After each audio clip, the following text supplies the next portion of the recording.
developing story out of Lewiston now. A family is calling out Child and Family Services, saying the death of a child in Lewiston could have been prevented. They say that they requested the children be removed from the home on numerous occasions. Several family members reported the children were living in filth and weren't being cared for by their mother and their stepfather. State police arresting both on Tuesday. CBS 13's Brad Rogers is live for us in Lewiston. And Brad, the stepfather is facing 2 charges after the 4-year-old boy died of a gunshot wound in the home last month.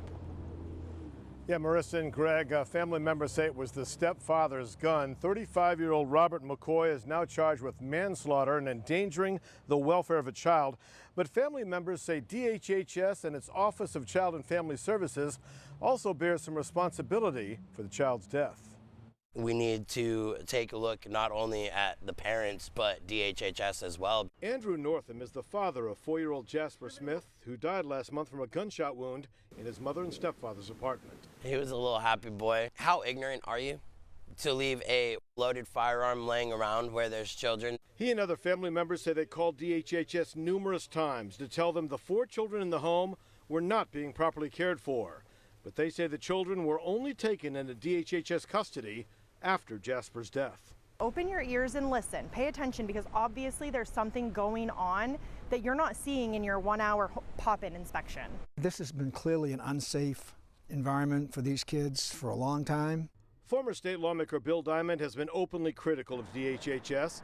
He says Jasper's case is like many of the 148 child deaths in Maine in the last 6 years that he believes could have been prevented had DHHS removed the children from their homes.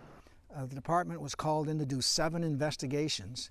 They were contacted 17 times. How could they go in and do an assessment and say everything looks fine to us, the kids aren't in danger? And that's the question. Were the kids in danger? And obviously they were. It's appalling that DHHS just isn't doing their job properly. How many more kids have to die before they do something about it? State police are still investigating the shooting death. We reached out to DHHS but haven't heard back. They did send us a statement after Jasper's death saying our condolences are with the family and those impacted. As a matter of statute, the department is prohibited by state and federal confidentiality laws from offering further comment. But in each of the last 4 years, Maine's Child Welfare Ombudsman has said DHHS is not keeping kids in safe situations. And each year they say, well, they're going to do a better job, they're getting better at it. And no, they're not. The state police also arrested Jasper's mother, 27-year-old Michaela Smith, on unrelated warrants. We're live in Lewiston. Brad Rogers, CBS 13 News. Greg? All right, Brad, thank you very much.